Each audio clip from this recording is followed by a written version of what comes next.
Hi there and welcome to the Merch Sprout YouTube channel. Now today we're running through the 3 steps it takes to find quality manufacturers in China, how to ensure that they're the best suppliers for you and how you can get the best stock at the best price from them and at the best quality level. Now suppose you're looking for a Chinese manufacturing partner for your business or to maybe outsource production to and get stock at a fantastic price. This is the video for you. Now we'll discuss why China is the best place to find the best items regardless of your budget, be $100 or $100,000. Today I'll show you how you can find the right partner in China and how to make things easier when sourcing in China. Now to do it, we have the 3 steps to finding that perfect manufacturing partner. Now step number 1 ensures that you know exactly what you want. Number 2 is to research and find your supplier. It's where we're going to spend loads of time today. And number 3 is find out if you need to conduct an on-site or remote supplier inspection. What are the thresholds of investment that I would advise a quality control or a supplier inspection? First though, we need to ask ourselves, why China? Now I'm sure you're all aware that you need to have a product or a range of competitive products in the industry that you're selling in to run a successful business. To ensure that you're competitive, you need a quality product that's better quality yet cheaper than your competition. Sourcing in China, if conducted correctly, can offer these benefits. But how do they do it? China's costs really are kept cheap because their initial costs are low. That's raw materials, labor, and power. The supply network and infrastructure setup allows the flow of materials efficiently and successfully, meaning that parts can quite literally get out of the door and onto a boat. There's also a massive amount of choice in products and, more crucially, suppliers. Now, China really is the factory of the world, and due to the amount of competition in that supply base, we really can find the best of the best at that most competitive price. So let's jump straight in. So step number 1, it's overlooked by 90% of the companies when they first start sourcing in China, and probably even more of the companies that fail when sourcing from China. And it's ensuring that you know exactly what you want. Now, when I say you know what you want, it's not some loose sheet of paper with a pair of headphones noted down because you've seen your favorite Instagram model wearing a pair. To build a thriving, sustainable, profitable business, you need to have a decent idea of what you want, derived from data through marketing research. Don't overlook this step, it's massive. If you open up Alibaba and head down that rabbit hole of products without some careful thought of requirements, 9 times out of 10, you'll end up with a product that's doomed to fail because ultimately nobody wants it. Now, a product specification is key to success here. Now, a product specification has all the details of your ideal product listed out for you to reference at crucial stages in that process. So knowing exactly what you want is a real foundation for building your sourcing endeavor. And we've discussed in length in this video here. Now don't just head off yet, stick around because step number 2 is where we get really technical. So really, where do we look for suppliers and how do we tell if they are, well, good or not? Now this is where we can split a little bit, because depending on your budget depends upon your approach. Now, it's perfectly acceptable to approach a new business sourcing in China with, I don't know, let's say $100 in your back pocket. But it can get a bit demoralizing if you look on Alibaba and see that most suppliers ask for an MOQ that far exceeds your budget. Don't worry though, I got a top tip here. If you take a look on AliExpress or DHgate, you'll find very similar, if not the same products that you can find on Alibaba. Now you can order on DHgate and AliExpress small quantities and you'll have a product that you can sell in your store within a month. You can sift through the good and bad suppliers based on reviews as you would on any other website. Now this is also a fantastic strategy if you want to test the market for a product that you think might do well. And that's just proof of concept. It's where we validate that your product will do well before investing a more significant amount into the stock. Say, for example, if we went off onto Alibaba. Now, the downside of AliExpress and DHgate is that most sellers are actually trading companies instead of manufacturers. It's probably not somewhere that you want to look to find a manufacturing partner if you want to do some serious business in China. Although having their advantages occasionally, trading companies will cut into your profit. And if you have quality issues, it'll be impossible to get into the factories to fix those problems if your product takes off and you have larger orders. However, Alibaba really is. Alibaba is the place to go to find great suppliers in China, and it's our go-to place as well. Now, if you jump on Alibaba, it might seem that every supplier in China is on there. What we really need to do now is weed through the good from the bad.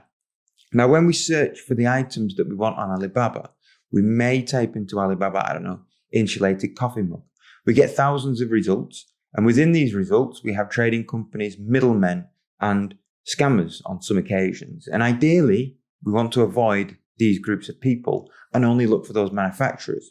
Weeding them out is relatively easy. Firstly, we want to search for suppliers instead of products. Then we want to click on the trade assurance and verified. Additionally, if we still have many suppliers in the results, we can apply some more filters such as ISO 9001 in Alibaba. Now, this really gives us a better pool of suppliers to work from. Actually, it only gives us suppliers to work from. So what really is trade assurance and verified, and what do they actually mean? Now, trade assurance is a system run by Alibaba whereby it offers protection when your products are not shipped on time or as per the contract with your supplier. Trade assurance is not a golden ticket to product perfection. However, it does offer a certain degree of protection against unscrupulous suppliers. And it's probably something that I'd advise you to go and do. And again, an additional level of protection is by using verified suppliers. For a supplier to qualify as a verified supplier, their company profile, production capabilities, products, and processes must be inspected, assessed, and verified by an independent third-party company. And this is to ensure that reputable companies only exist in that pool of Alibaba suppliers. Again, being a verified supplier doesn't necessarily mean that the products will be of good quality. However, the likelihood of them being better quality than a non-verified or non-trade assurance supplier is ultimately massively higher. So let's take our example of our insulated mug. We can apply our filter and then filter only on suppliers that have the trade assurance and verified tags against them. Now, this list isn't a definitive list of companies that you 100% want to work with. There are a few more things that we can do to weed out the traders from this list because they're still in there and we don't want to work with those trading companies. Now, another critical tip in the supplier selection is to look at the company name. The company name can give you a load of information. So we filter out the go-betweens or the trading companies because we want to find the factories themselves, as we discussed before. Now, the reason we want to really work with factories directly is twofold. We want to gain the best possible price for those products. Now, that won't happen if we introduce a middleman into the relationship, as they'll take a cut. Additionally, suppose we have quality concerns, it'll be harder to get these rectified if we're dealing with middlemen or trading companies versus the manufacturing facility itself. It'll be far easier to go into that manufacturing facility in the future. Now, suppliers' names on Alibaba can tell us if the company is potentially a trading company. Every company name in China is structured in a specific way. The city of registration is mentioned and the chosen company name, the industry, and the company type. So you can learn a lot just by sifting through this information in Alibaba. So let's look at this example. This supplier has a trade assurance, is verified, has been in business a long time, and it has all the hallmarks of a good company. However, if we look at the name, we can see that it has trading company in the title. So in this instance, it's a pretty easy one to spot. It says Autoline International Trading Company Limited. Bit of a giveaway. However, it's not always this easy to spot a trading company versus a manufacturer.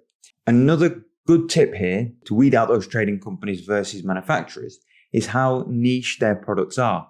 If they have a large amount of stock all in different sectors, then they're more than likely a trading company rather than a manufacturer. So this is Autoline on Alibaba, and as you can see in this video here, you can see obviously lots of different types of products. There's an ice maker there. I don't know, some sort of frying equipment here. You can see some coffee makers up here. So this is definitely a trading company, because you can tell that it's not very niche of a product. You can see there's some metal parts there of a trailer, and also trailer boards. It's not a very niche product or niche factory. They're just generalized products. You're not going to find. So you can see the range of products is pretty general. There's some material parts here from a trailer, which would be made in a different factory to plastic extrusion machines. So you can start to look inside Alibaba and actually see some of the things inside the factories. A lot of information you can actually find from within their sample rooms. The sample rooms have loads of the wide variety of samples they're actually making. And if the sample rooms have lots of random items like we've seen in this one, then it's a bit of a red flag to being a trading company versus a manufacturer. You wouldn't make forged metal materials in the same factory that you'd make light boards for trailers. So you can see in here, you can actually look in the factory. I mean, don't worry about having a look and seeing plastic extrusion machines here. They're just 10 a penny in China. But this isn't a pretty serious manufacturer. This is definitely a trading company. They might make some small parts out of these plastic extrusion machines, but it's not going to be substantial, and it's definitely not very niche. So this is definitely a trading company. We can tell by the look of the factory. So you can see some finished parts here, but there's nothing in there that would tell us that they're the actual manufacturers of the components that we actually saw inside the sample room. Let's have a look at another supplier here. So this one, if you can tell by the name, Zhongzhan XY Daily Goods, as we spoke before. So each supplier name, you can actually tell that they're either a kind of trading company or they actually potentially make the goods. And this one looks quite good, actually. Let's take a look inside this one.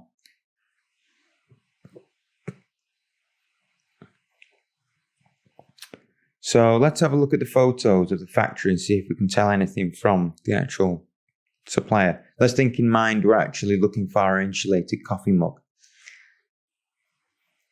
So we look inside the sample room. The sample room looks pretty good. It's quite a niche,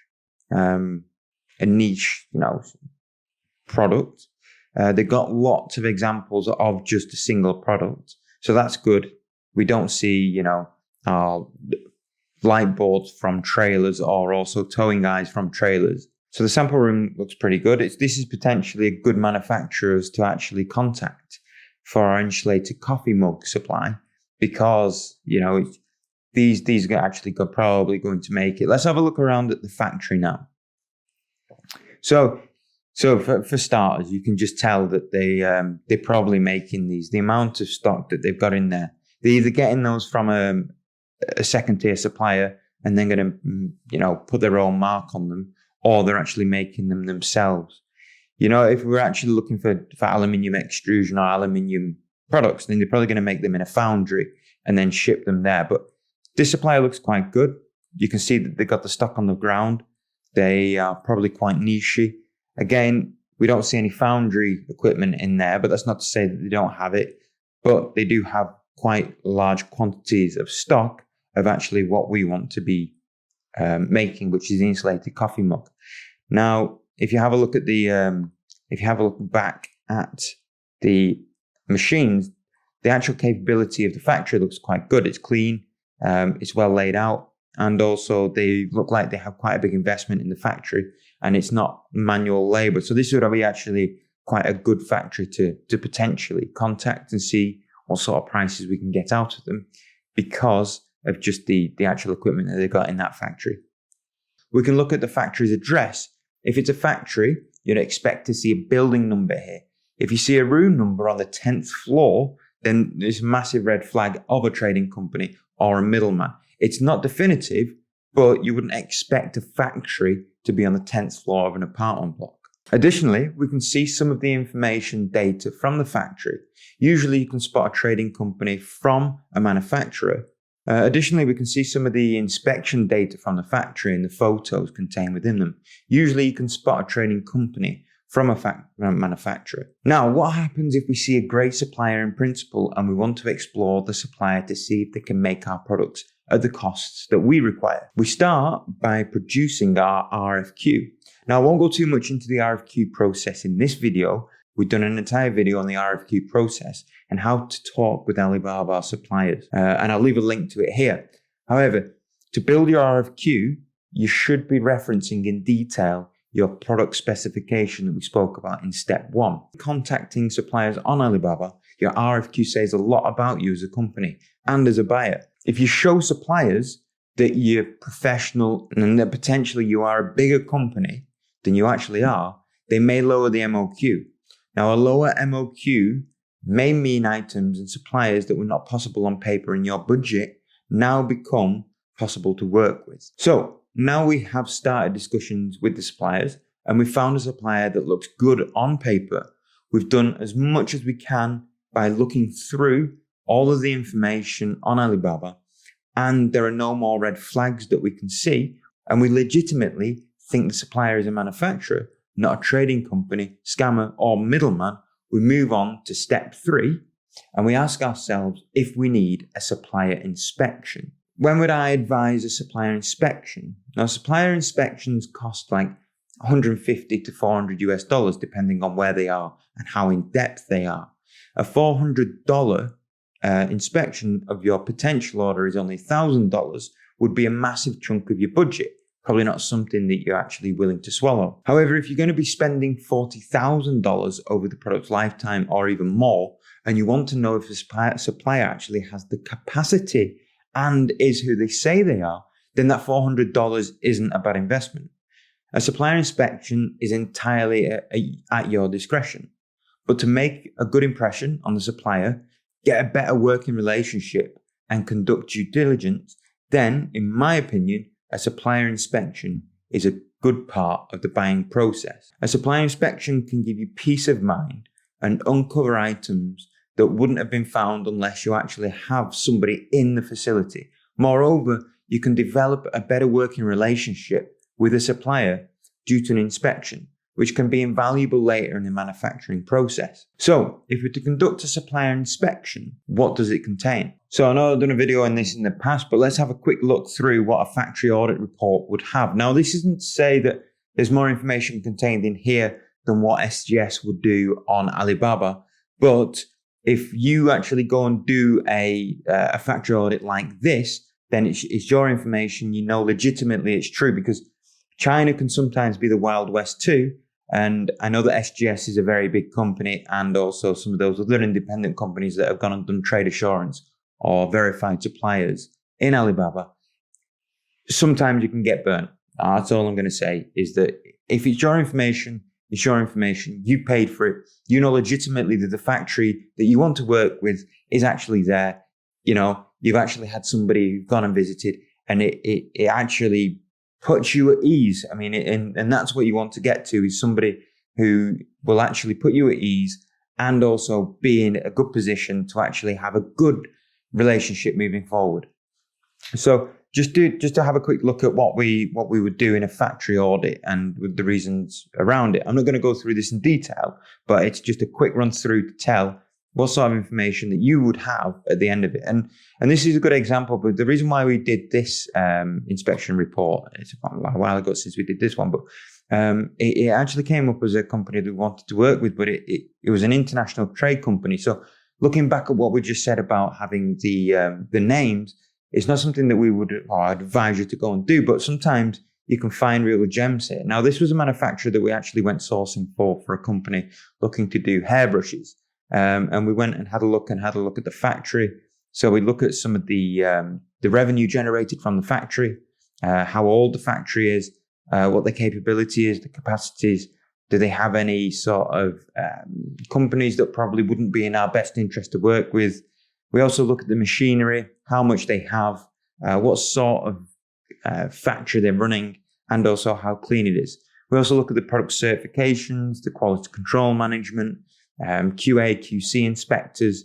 Also, some of the supplier management. It's just generally getting a good understanding of where you want to work with and if indeed you want to work with. We also ask if the factory is tidy enough. The guys actually go in, inspect the factories and see if they're actually, clean. Because if you haven't got a clean factory, then it's a good indication that your actual product isn't going to be good. It's one of the reasons why in the Six Sigma, we talk about 5S.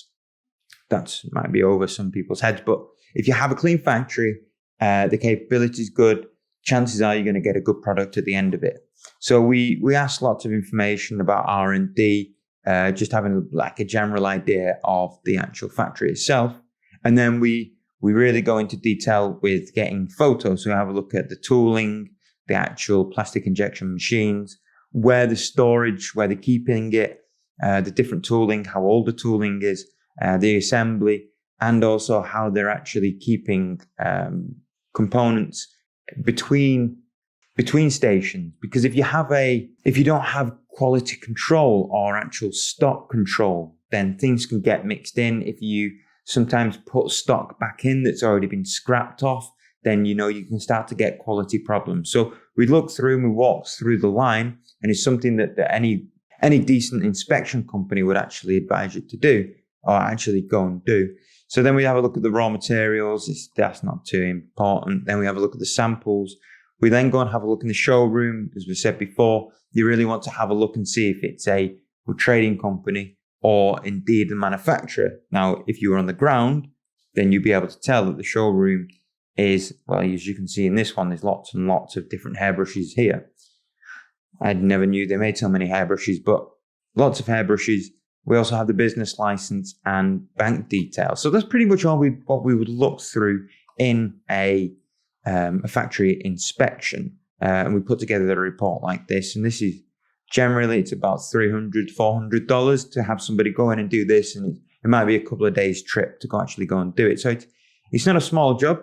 But if you're investing quite a lot of money and you want to ensure that the factory is actually there, then it's definitely something that you should be looking to do. And also it can generate those relationships that you really want to be working towards when working in China, especially at the moment when we can't get there because of some of the COVID situations that we have. So with these 3 not so simple steps, it's entirely possible to find suppliers that you actually want to work with. You can weed out the good from the bad, and you can find the suppliers that will be successful and give you the best quality products. Now, if you've liked this video and you've got something from it, please like and subscribe. And if you want to learn more, watch this video here, as it's full of useful information on how you can get items that you actually want versus items that may be of poor quality. And until next time, bye.